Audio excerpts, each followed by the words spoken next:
बुद्ध ने कई सालों पहले अपने शिष्यों से क्यों कहा था, इसके पीछे का रहस्य क्या है। आज इसी रहस्य के बारे में हम गौतम बुद्ध की कहानियों के माध्यम से जानेंगे।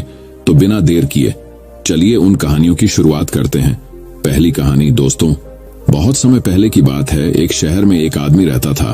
उसने कहीं से सुन रखा था कि अगर संतों और साधुओं की सेवा करे तो बहुत ज्यादा धन प्राप्त होता है। ये सोचकर उसने साधु संतों की सेवा करनी प्रारंभ कर दी। एक बार उसके घर बड़े ही चमत्कारी संत आए। उन्होंने उसकी सेवा से प्रसन्न होकर उसे 4 दिए दिए और कहा, इनमें से एक दिया जला लेना और पूरब दिशा की ओर चले जाना। जहां यह दिया बुझ जाए वहां की जमीन को खोद लेना, वहां तुम्हें काफी धन मिल जाएगा। अगर फिर तुम्हें धन की आवश्यकता पड़े तो दूसरा दिया जला लेना और पश्चिम दिशा की ओर चले जाना। जहां यह दिया बुझ जाए वहां की जमीन खोद लेना, तुम्हें मनचाही माया मिलेगी। फिर भी संतुष्टि न हो तो तीसरा दिया जलाकर दक्षिण दिशा की ओर चले जाना। उसी प्रकार दिया बुझने पर जब तुम वहां की जमीन खोदोगे तो तुम्हें बेअंत धन मिलेगा। तब तुम्हारे पास केवल एक दिया बच जाएगा और एक ही दिशा रह जाएगी। तुमने यह दिया ना ही जलाना है और ना ही इसे उत्तर दिशा की ओर ले जाना है। यह कहकर संत चले गए। लालची आदमी उसी वक्त पहला दिया जलाकर पूरब दिशा की ओर चला गया। दूर जंगल में जाकर वो दिया बुझ गया। उस आदमी ने उस जगह को खोदा तो उसे पैसों से भरी एक गागर मिली। वह बहुत खुश हुआ। उसने सोचा कि इस गागर को फिलहाल यही रहने देता हूँ, फिर कभी ले जाऊंगा। पहले मुझे जल्दी ही पश्चिम दिशा वाला थन देख लेना चाहिए। पश्चिम, यह सोचकर उसने दूसरे दिन दूसरा दिया जलाया और पश्चिम दिशा की ओर चल पड़ा। दूर एक उजाड़ स्थान में जाकर वो दिया भी बुझ गया। वहां उस आदमी ने जब जमीन खोदी तो उसे सोने की मोहरों से भरा एक घड़ा मिला। उसने घड़े को भी यही सोचकर वही रहने दिया कि पहले दक्षिण दिशा में जाकर देख लेना चाहिए। जल्दी से जल्दी ज्यादा से ज्यादा धन प्राप्त करने के लिए वह बेचैन हो गया। अगले दिन वह दक्षिण दिशा की ओर चल पड़ा। वो दिया एक मैदान में जाकर बुझ गया। उसने वहां की जमीन खोदी तो उसे हीरे मोतियों से भरी 2 पेटियां मिली। वह आदमी अब बहुत खुश था। तब वह सोचने लगा, अगर इन तीनों दिशाओं में इतना धन पड़ा है तो चौथी दिशा में इनसे भी ज्यादा धन होगा। फिर उसके मन में ख्याल आया कि संत ने उसे चौथी दिशा की ओर जाने के लिए मन किया है। दूसरे ही पल उसके मन ने कहा, हो सकता है उत्तर दिशा की दौलत संत अपने लिए रखना चाहते हो। मुझे जल्दी से जल्दी उस पर भी कब्जा कर लेना चाहिए। ज्यादा से ज्यादा धन प्राप्त करने की लालच ने उसे संतों के वचनों को दोबारा सोचने ही नहीं दिया और अगले दिन उसने चौथा दिया जलाया और जल्दी जल्दी उत्तर दिशा की ओर चल पड़ा। दूर आगे एक महल के पास जाकर दिया बुझ गया। महल का दरवाजा बंद था। उसने दरवाजे को धकेला तो दरवाजा खुल गया। वह बहुत खुश हुआ। उसने मन ही मन में सोचा कि यह महल उसके लिए ही है। वह अब तीनों दिशाओं की दौलत को भी यही ले आकर रखेगा और ऐश करेगा। वह आदमी महल के एक एक कमरे में गया। कोई कमरा हीरे मोतियों से भरा हुआ था। किसी कमरे में सोने के कीमती आभूषण भरे पड़े थे। इसी प्रकार अन्य कमरे भी बेअंत धन से भरे हुए थे। वह आदमी चकाचौंध होता जाता और अपने भाग्य को शाबाशी देता। वह जरा और आगे बढ़ा तो उसे एक कमरे में चक्की चलने की आवाज सुनाई दी। वह उस कमरे में दाखिल हुआ तो उसने देखा कि एक बूढ़ा आदमी चक्की चला रहा है। लालची आदमी ने बूढ़े से कहा कि तू यहां कैसे पहुंचा। बूढ़े ने कहा, ऐसा कर ये जरा चक्की चला, मैं सांस लेकर तुझे बताता हूं। लालची आदमी ने चक्की चलानी प्रारंभ कर दी। बूढ़ा चक्की से हट जाने पर ऊंची ऊंची हंसने लगा। लालची आदमी उसकी ओर हैरानी से देखने लगा। वह चक्की बंद ही करने लगा था कि बूढ़े ने खबरदार करते करते हुए कहा, नाना चक्की चलानी बंद ना कर। फिर बूढ़े ने कहा, यह महल अब तेरा है, परंतु यह उतनी देर तक खड़ा रहेगा जितनी देर तक तू चक्की चलाता रहेगा। अगर चक्की चलनी बंद हो गई तो महल गिर जाएगा और तू भी इसके नीचे दबकर मर जाएगा। कुछ समय रुककर बूढ़ा फिर कहने लगा, मैंने भी तेरी ही तरह लालच करके संतों की बात नहीं मानी थी और मेरी सारी जवानी इस चक्की को चलाते हुए बीत गई। वह लालची आदमी बूढ़े की बात सुनकर रोने लग पड़ा। फिर कहने लगा, अब मेरा इस चक्की से छुटकारा कैसे होगा। बूढ़े ने कहा, जब तक मेरे और तेरे जैसा कोई आदमी लालच में अंधा होकर यहां नहीं आएगा तब तक तू इस चक्की से छुटकारा नहीं पा सकेगा। तब उस लालची आदमी ने बूढ़े से आखिरी सवाल पूछा, तू अब बाहर जाकर क्या करेगा। बूढ़े ने कहा, मैं सब लोगों से ऊंची ऊंची कहूंगा, लालच बुरी बला है।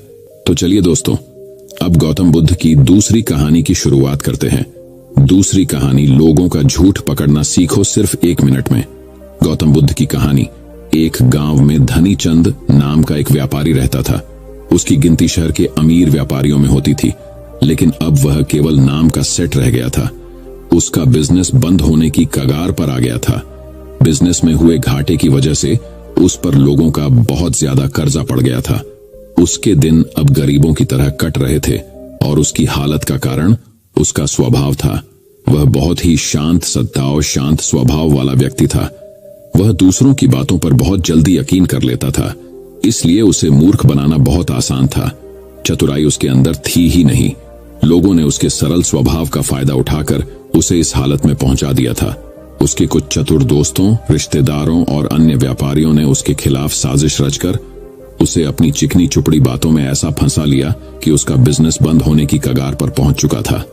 धनी चंद सेठ इन चालाक लोगों की बातों को समझ नहीं पाया था, लेकिन अब वह अंदर से टूट चुका था। अब उसे अपनी गलतियों का एहसास हो रहा था। एक दिन धनी चंद सेठ के सामने उन लोगों की सच्चाई सामने आ जाती है। वह सोचता है कि जिन लोगों को वह अपना समझता था, उन लोगों ने ही उसे धोखा दिया है, जिस कारण सेठ हमेशा अपनी हालत के बारे में सचता रहता और खुद को कोसता रहता। अब उसके दिन बहुत ही तनाव वाले और उदासी के साथ बीत रहे थे। उसकी पत्नी अक्सर उससे झगड़ा करती रहती। अन्य सेठ अब अपना कर्जा मांगने के लिए हर रोज उसके घर पर आते। एक लंबी सेठों की भीड़ ने उसे बहुत ही ज्यादा गहरे सदमे में डाल दिया था। वह अब उन सेठों से बचता बचाता छिपने लगा। अपनी इस हालत से परेशान होकर उसने आत्महत्या करने का फैसला किया और वह आत्महत्या करने के लिए दूर एक पहाड़ी की ओर चल पड़ा। रास्ते में उसे एक महात्मा की कुटिया दिखाई दी। कुटिया में बहुत शांति और सुकून था। सेठ धनी चंद ने देखा कि उस महात्मा के सामने कुछ लोग बैठे हुए हैं और वे उनसे अपनी समस्याओं का समाधान पूछ रहे हैं। यह देखकर सेठ को बहुत ही ज्यादा जिज्ञासा हुई। कुटिया से बाहर आ रहे एक व्यक्ति को उसने रोका और महत्व के बारे में वह पूछने लगा। उस व्यक्ति ने सेठ धनी चंद की ओर देखा और कहा कि वह महात्मा आसपास के सभी गांवों, कस्बों और शहरों में बहुत ही ज्यादा प्रसिद्ध है। वह बहुत ही अधिक बुद्धिमान है। वह लोगों की बड़ी बड़ी समस्याओं को चंद मिनटों में सुलझा देते हैं।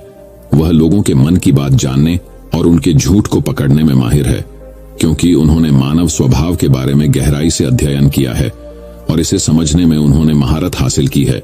वह किसी को भी अपनी बात पर सहमत करने के लिए चुटकियों में सहमत कर लेते हैं, इसीलिए उन्हें चतुर बाबा के नाम से भी जाना जाता है। वह व्यक्ति सेठ धनी चंद की ओर देखकर कहता है, अगर आपको भी कोई समस्या है तो आप उनसे समाधान पूछ सकते हैं। यह कहकर वह व्यक्ति वहां से चला जाता है। इसके बाद वह सेठ चुपचाप लोगों की भीड़ में बैठ गया और अपनी बारी आने का इंतजार करने लगा। भीड़ को खत्म होने में शाम हो गई। अब सेठ की बारी थी। उसने महात्मा को प्रणाम किया और दुखी मन से अपनी सारी घटना के बारे में बता दिया। वह महात्मा सेठ की बातों को बहुत ध्यानपूर्वक सुन रहे थे और फिर शांत स्वर में उत्तर दिया, इंसान को इतना शरीफ नहीं होना चाहिए कि वह हर किसी की बातों पर विश्वास कर ले और जो लोग कहे वही करना शुरू कर दे। हर व्यक्ति के अंदर इतनी समझ और चतुराई का होना बहुत जरूरी है, इसलिए नहीं कि वह दूसरों का फायदा उठा सके या उन्हें बेवकूफ बना सके, ताकि वह खुद को दूसरे चतुर लोगों की चालों से बचा सके, खुद को नुकसान से बचा सके और दूसरे जरूरतमंद लोगों की मदद कर सके। इतनी बातें कहने के बाद महात्मा अब कहते हैं कि अब मैं आपको समझाऊंगा कि आप लोगों से जो चाहते हैं वह कैसे प्राप्त कर सकते हैं। तुम्हें कुछ ऐसे तरीके सिखाऊंगा जिनका उपयोग तुम लोगों और परिस्थितियों को नियंत्रित करने के लिए कर सकते हो। इसके अलावा तुम्हें यह भी पता चल जाएगा कि धोखेबाज लोगों को कैसे पहचानें और उनसे खुद को कैसे बचाएं। एक साधारण व्यक्ति कैसे समझदार व्यक्ति बन सकता है। ध्यान रहे, जो मैं यहां तुम्हें सिखाने वाला हूं उसका इस्तेमाल किसी गलत काम के लिए नहीं करना, लेकिन अपनी और दूसरों की सुरक्षता के लिए। बस मेरी बातों को ध्यान से सुनो। हम जिस दुनिया में रहते हैं वहां आपको कुछ लोग चतुर मिलेंगे जो अपनी आजीविका चलाने के लिए भोले भाले लोगों का इस्तेमाल करते हैं। अब आप इन लोगों को कैसे पहचानते हैं जो अधिक बातें समझते हैं? आपको उन लोगों पर ध्यान देना चाहिए, क्योंकि ये लोग विश्वास की कमी को पूरा करने के लिए बहुत सारे शब्दों का उपयोग करते हैं। आपको उन पर ध्यान देने की कोई आवश्यकता नहीं है, क्योंकि वे अपने झूठ की वजह से आपको बेवकूफ बनाने की कोशिश करते हैं। जो लोग एक ही बात को बार बार कहते हैं वह झूठे हो सकते हैं।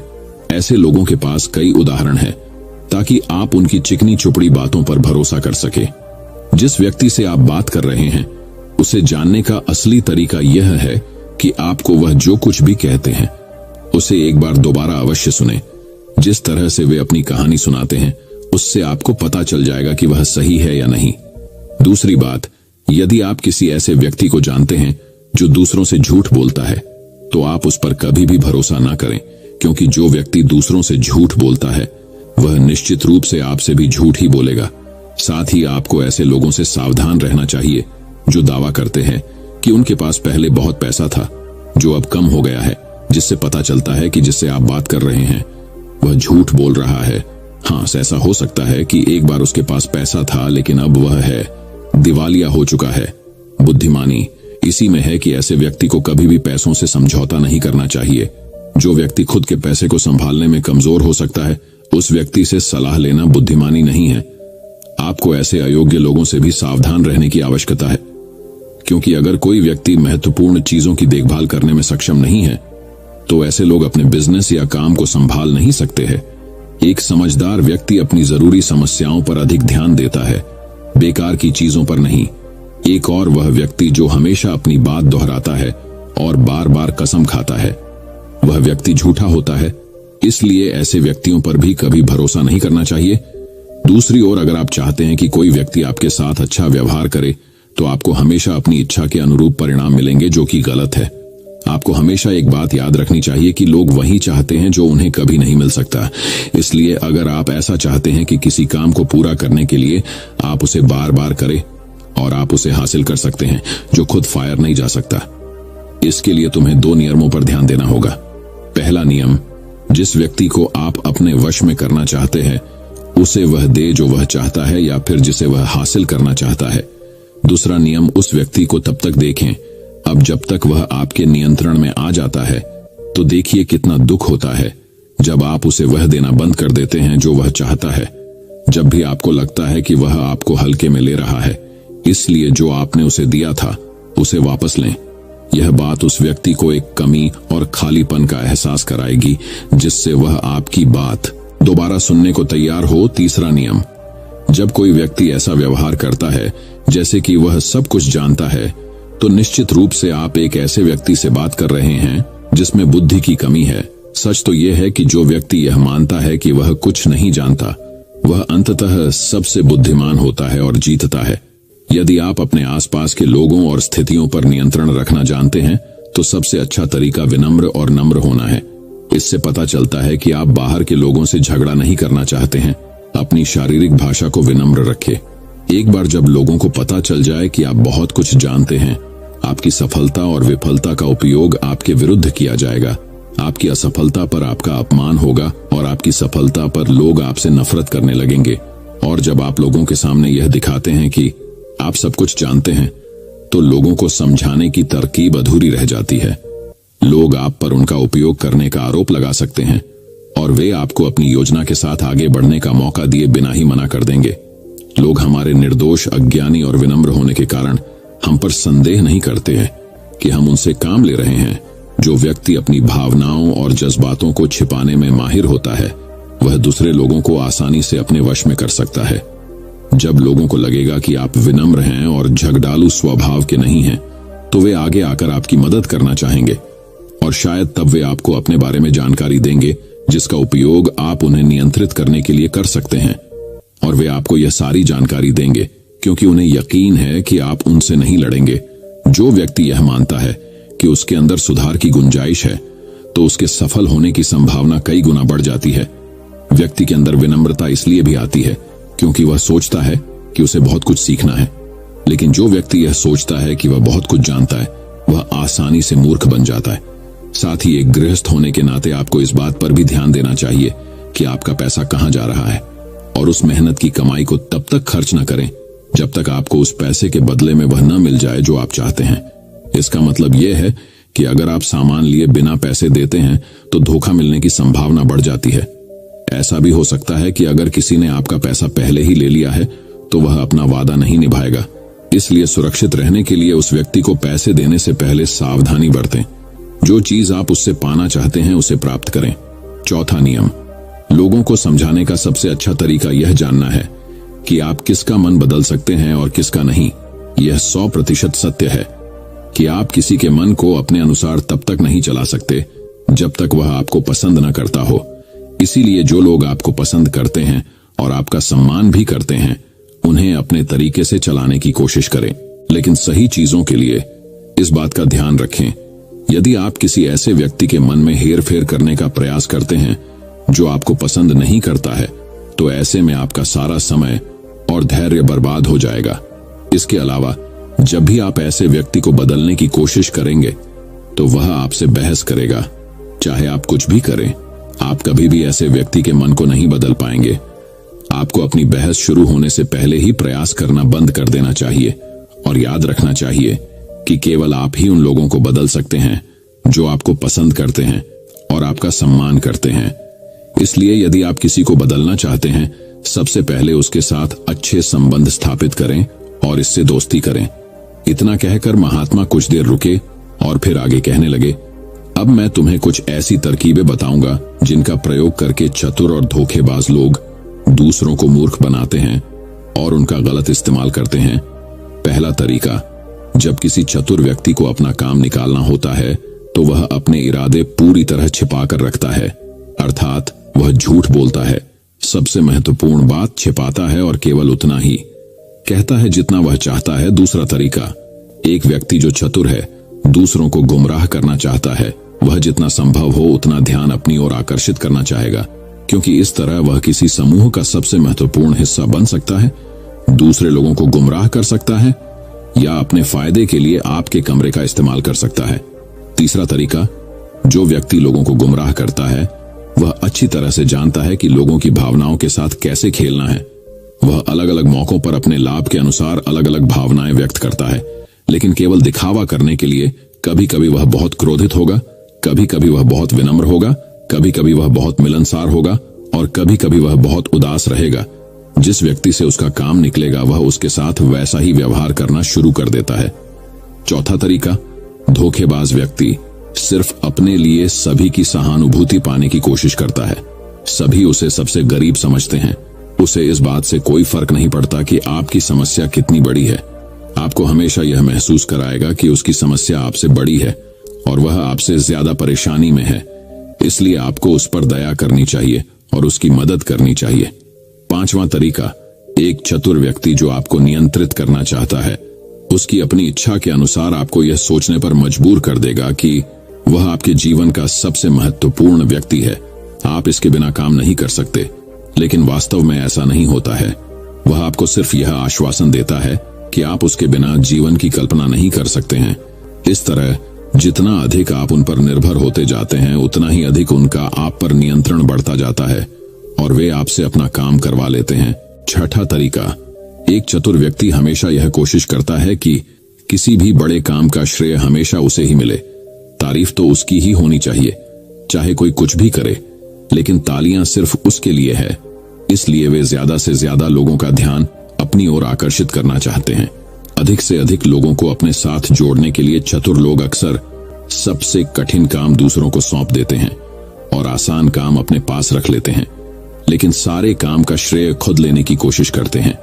सातवां तरीका, एक धोखेबाज आपका सबसे अच्छा दोस्त होने का दिखावा करेगा। वह दिखाएगा कि आपका उससे बेहतर दोस्त नहीं हो सकता। इस तरह से आपके सभी रहस्य जानने की कोशिश करेगा और गलत समय पर वह उनका उपयोग आपके खिलाफ करेगा।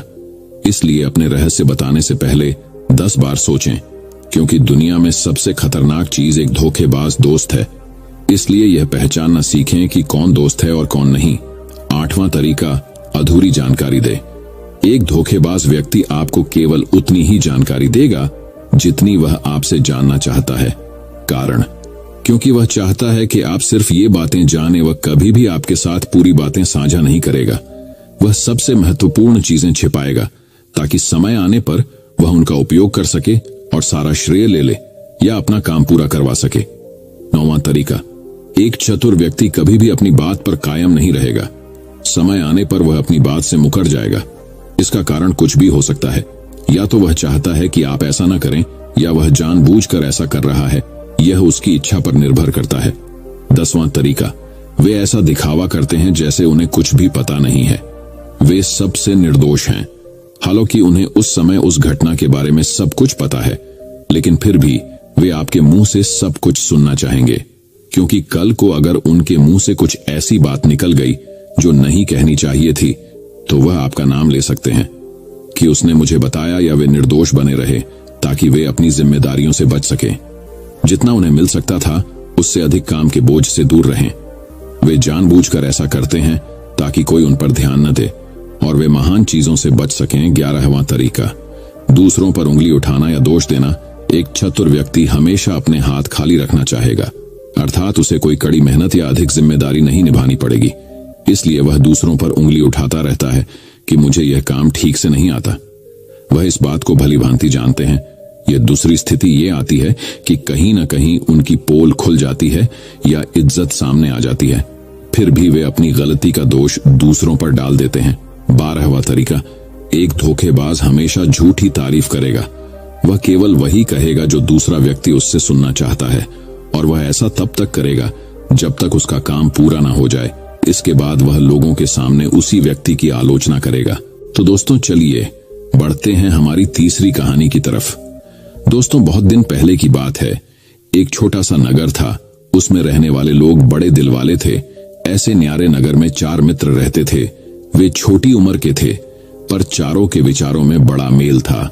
उनमें एक राजकुमार था, दूसरा राजा के मंत्री का पुत्र, तीसरा साहूकार का लड़का और चौथा एक किसान का बेटा था। चारों साथ साथ खाते पीते और खेलते घूमते थे। एक दिन किसान ने अपने पुत्र से कहा, देखो बेटा, तुम्हारे तीनों साथी धनवान हैं और हम गरीब हैं, भला धरती और आसमान का क्या मेल। लड़का बोला, नहीं पिताजी, मैं उनका साथ नहीं छोड़ सकता, बेशक यह घर छोड़ सकता हूं। बाप यह सुनकर आग बबूला हो गया और लड़के को तुरंत घर छोड़ जाने की आज्ञा दी। लड़के ने भी राम की भांति अपने पिता की आज्ञा शिरोधार्य कर ली और सीधा अपने मित्रों के पास पहुंचा। उन्हें सारी बात बताई। सबने तय किया कि हम भी अपना अपना घर छोड़कर मित्र के साथ जाएंगे। इसके बाद सबने अपने घर और गांव से विदा ले ली और वन की ओर चल पड़े। धीरे धीरे सूरज पश्चिम के समुंदर में डूबता गया और धरती पर अंधेरा छाने लगा। चारों वन से गुजर रहे थे। काली रात थी। वन में तरह तरह की आवाजें सुनकर सब डरने लगे। उनके पेट में भूख के मारे चूहे दौड़ रहे थे। किसान के पुत्र ने देखा, एक पेड़ के नीचे बहुत से जुगनू चमक रहे हैं। वह अपने साथियों को वहां ले गया और उन्हें पेड़ के नीचे सोने के लिए कहा। तीनों को थका मांदा देखकर उसका दिल भर गया। बोला, तुम लोगों ने मेरी खातिर नाहक यह मुसीबत मोल ली। सबने उसे धीरज बंधाया और कहा, नहीं नहीं, यह कैसे हो सकता है कि हमारा एक साथी भूखा प्यासा भटकता रहे और हम अपने अपने घरों में मौज उड़ाए। जिएंगे या साथ साथ मरेंगे तो साथ साथ जिएंगे। थोड़ी देर बाद वे तीनों सो गए, पर किसान के लड़के की आंख में नींद कहां। उसने भगवान से प्रार्थना की, है भगवान, अगर तू सचमुच कहीं है तो मेरी पुकार सुनकर आजा और मेरी मदद कर। उसकी पुकार सुनकर भगवान एक बूढ़े के रूप में वहां आ गए और लड़के से कहा, मांग ले जो कुछ मांगना है। यह देख, इस थैली में हीरे जवाहरात भरे हैं। लड़के ने कहा, नहीं, मुझे हीरे नहीं चाहिए, मेरे मित्र भूखे हैं, उन्हें कुछ खाने को दे दो। भगवान ने कहा, मैं तुम्हें भेद की एक बात बताता हूं। वह जो सामने पेड़ है ना, आम का, उस पर 4 आम लगे हैं। एक पूरा पका हुआ, दूसरा उससे कुछ कम पका हुआ, तीसरा उससे कम पका हुआ और चौथा कच्चा है। इसमें भेद की कौन सी बात? लड़के ने पूछा। भगवान ने कहा, ये 4 आम तुम लोग खाओ। तुम में से जो पहला आम खाएगा वह राजा बन जाएगा, दूसरा आम खाने वाला राजा का मंत्री बन जाएगा, जो तीसरा आम खाएगा उसके मुंह से हीरे निकलेंगे और चौथा आम खाने वाले को उम्र कैद की सजा भोगनी पड़ेगी। इतना कहकर बूढ़ा आंख से ओझल हो गया। तड़के सब उठे तो किसान के पुत्र ने कहा, सब मुंह धो लो। फिर उसने कच्चा आम अपने लिए रख लिया और बाकी आम उनको खाने के लिए दे दिए। सबने आम खा लिए। पेट को कुछ आराम पहुंचा तो सब वहां से चल पड़े। रास्ते में उन्हें एक कुआं दिखाई दिया। काफी देर तक चलते रहने से सबको फिर से भूख प्यास लगाई, इसीलिए वे पानी पीने लगे। राजकुमार ने मुंह धोने के इरादे से पानी पिया और फिर थूक दिया तो उसके मुंह से 3 हीरे निकल आए। उसे हीरे की परख थी। उसने चुपचाप हीरे अपनी जेब में रख लिए। दूसरे दिन सुबह एक राजधानी में पहुंचने के बाद उसने एक हीरा निकालकर मंत्री के पुत्र को दिया और खाने के लिए कुछ ले आने को कहा। वह हीरा लेकर बाजार पहुंचा तो देखता क्या है कि रास्ते में बहुत से लोग जमा हो गए हैं। कंधे से कंधा ठिल रहा है, गाजे बाजे के साथ एक हाथी आ रहा है। उसने एक आदमी से पूछा, क्यों भाई, ये शोर कैसा है? अरे तुम्हें नहीं मालूम? उस आदमी ने विस्मय से कहा, यहाँ का राजा बिना संतान के मर गया है। राज के लिए राजा चाहिए, इसलिए इस हाथी को रास्ते में छोड़ा गया है। वही राजा चुनेगा। सो कैसे? हाथी की सूंड में वह फलमाला देख रहे हो ना? हाँ, हाथी जिसके गले में यह माला डालेगा वही हमारा राजा बन जाएगा। देखो, वह हाथी इसी ओर आ रहा है, एक तरफ हट जाओ। लड़का रास्ते के एक ओर हटकर खड़ा हो गया। हाथी ने उसके पास आकर अचानक उसी के गले में माला डाल दी। इसी प्रकार मंत्री का पुत्र अब राजा बन गया। उसने पूरा पका हुआ आम जो खाया था, वह राज वैभव में अपने सभी मित्रों को भूल गया। बहुत समय बीतने पर भी वह नहीं लौटा। यह देखकर राजकुमार ने दूसरा हीरा निकाला और साहूकार के पुत्र को देकर कुछ लाने को कहा। वह हीरा लेकर बाजार पहुंचा। राज को राजा मिल गया था, पर मंत्री के अभाव की पूर्ति करनी थी, इसलिए हाथी को माला देकर दोबारा भेजा गया। किस्मत की बात, अब हाथी ने एक दुकान के पास खड़े साहूकार के पुत्र को ही माला पहनाई। वह मंत्री बन गया और दोस्तों को भूल गया। इधर राजकुमार और किसान के लड़के का भूख के मारे बुरा हाल हो रहा था। अब क्या करें? फिर किसान के पुत्र ने कहा, अब मैं ही खाने की कोई चीज ले आता हूं। राजकुमार ने बचा हुआ तीसरा हीरा उसे सौंप दिया। वह एक दुकान में गया। खाने की चीजें लेकर उसने अपने पास वाला हीरा दुकानदार की हथेली पर रख दिया। फटेहाल लड़के के पास कीमती हीरा देखकर दुकानदार को उस पर शक हुआ कि हो न हो, इस लड़के ने जरूर ही यह हीरा राजमहल से चुराया होगा। उसने तुरंत पुलिस के सिपाहियों को बुलाया। सिपाही आए। उन्होंने किसान के लड़के की एक न सुनी और उसे गिरफ्तार कर लिया। दूसरे दिन उसे उम्र कैद की सजा सुनाई गई। यह प्रताप था कच्चा आम का बेचारा राजकुमार। भूख मारे चिंता के परेशान था। वह सोचने लगा, यह बड़ा विचित्र नगर है। मेरा एक भी मित्र वापस नहीं आया। ऐसे नगर में न रहना ही अच्छा। वह दौड़ता हुआ वहां से निकला और दूसरे गांव के पास पहुंचा। रास्ते में उसे एक किसान मिला जो सिर पर रोटी की पोटली रखे अपने घर लौट रहा था। किसान ने उसे अपने साथ ले लिया और भोजन के लिए अपने घर ले गया। किसान के घर पहुंचने के बाद राजकुमार ने देखा कि किसान की हालत बड़ी खराब है। किसान ने उसे अच्छी तरह नहलाया और कहा, मैं गांव का मुखिया था, रोज 300 लोगों को दान देता था, पर अब कौड़ी कौड़ी के लिए मोहताज हूं। राजकुमार बड़ा भूखा था। उसने जो रूखी सूखी रोटी मिली वह खा ली। दूसरे दिन सुबह उठने के बाद जब उसने मुंह धोया तो फिर मुंह से 3 हीरे निकले। वे हीरे उसने किसान को दे दिए। किसान फिर धनवान बन गया और उसने 300 लोगों का दान फिर से शुरू कर दिया। राजकुमार वहीं रहने लगा और किसान भी उससे पुत्रवत प्रेम करने लगा। किसान के खेत में काम करने वाली एक औरत से यह सुख नहीं देखा गया। उसने एक वेश्या को सारी बात सुनाकर कहा, उस लड़के को भगा कर ले आओ तो तुम्हें इतना धन मिलेगा कि जिंदगी भर चैन की बंसी बजाती रहोगी। अब वेश्या ने एक किसान औरत का रूप रख लिया और किसान के घर जाकर कहा, मैं इसकी मां हूं। यह दुलारा मेरी आंखों का तारा है। मैं इसके बिना कैसे सवकूंगी।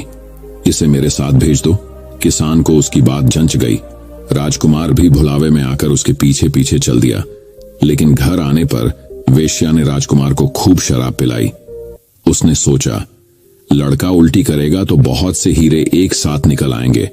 उसकी इच्छा के अनुसार लड़के को उल्टी हो गई, लेकिन हीरा एक भी नहीं निकला। क्रोधित होकर उसने राजकुमार को बहुत पीटा और उसे किसान के मकान के पीछे एक गड्ढे में डाल दिया। राजकुमार बेहोश हो गया था। होश में आने पर उसने सोचा, अब किसान के घर जाना ठीक नहीं होगा, इसलिए उसने बदन पर राख मल ली और सन्यासी बनकर वहां से चल दिया। रास्ते में उसे सोने की एक रस्सी पड़ी हुई दिखाई दी। जैसे ही उसने रस्सी उठाई, वह अचानक सुनहरे रंग का तोता बन गया। तभी आकाशवाणी हुई। एक राजकुमारी ने प्रण किया है कि वह सुनहरे तोते के साथ ही ब्याह करेगी। अब तोता मुक्त रूप से आसमान में उड़ता हुआ देश देश की सैर करने लगा। एक दिन वह उसी राजमहल के पास पहुंचा जहां की राजकुमारी दिन रात सुनहरे तोते की राह देख रही थी और दिन ब दिन दुबली होती जा रही थी।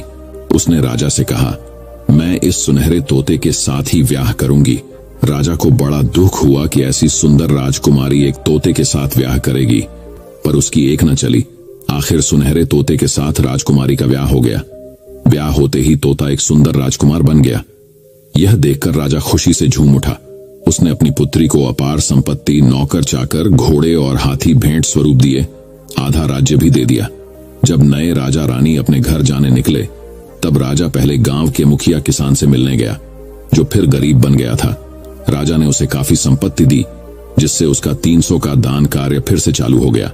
अब राजकुमार को अपने मित्रों की याद आई।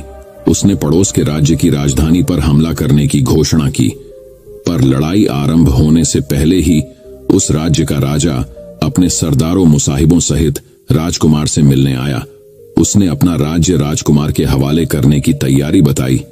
राजा की आवाज से राजकुमार ने उसे पहचान लिया और उससे कहा, क्यों मित्र, तुमने मुझे पहचाना नहीं? दोनों ने एक दूसरे को पहचाना तो दोनों की खुशी का ठिकाना नहीं रहा। अब दोनों ने मिलकर अपने साथी किसान के पुत्र को खोजना आरंभ किया। राजकुमार को यह बात खलने लगी कि उसकी खातिर मित्र को कारावास भुगतना पड़ा। जब सब कैदियों को रिहा किया गया तो उनमें किसान का लड़का मिल गया। राजकुमार ने उसका आलिंगन किया और अपना परिचय दिया। किसान का लड़का खुशी से उछल पड़ा। सब फिर से इकट्ठे हो गए। इसके बाद सब ने अपनी अपनी संपत्ति एकत्र की और उसके 4 बराबर हिस्से किए। सबको एक एक हिस्सा दे दिया गया। सब अपने गांव वापस आ गए। सब अपने माता पिता से मिले। गांव भर में खुशी की लहर दौड़ गई। सबके दिन सुख से बीतने लगे। दोस्तों, मैं उम्मीद करता हूं कि यह कहानी सुनने से आपके जीवन में अच्छे बदलाव आए होंगे। आपको इस वीडियो से क्या सीखने मिला, ये कमेंट करके जरूर बताइए और अपने परिवार, दोस्तों या आपके करीबी इंसान के साथ ये कहानी शेयर करके उन्हें भी इस ज्ञान से परिचित करवाए। बाकी अगर आपको यह वीडियो दिल से अच्छी लगी हो, तभी इस वीडियो को लाइक कर देना और आपने अब तक इस चैनल को सब्सक्राइब न किया हो तो चैनल को सब्सक्राइब भी जरूर कर देना। आपका हर दिन शुभ हो और खुशियों से आपका जीवन भरा रहे। धन्यवाद। नमो बुद्धाय।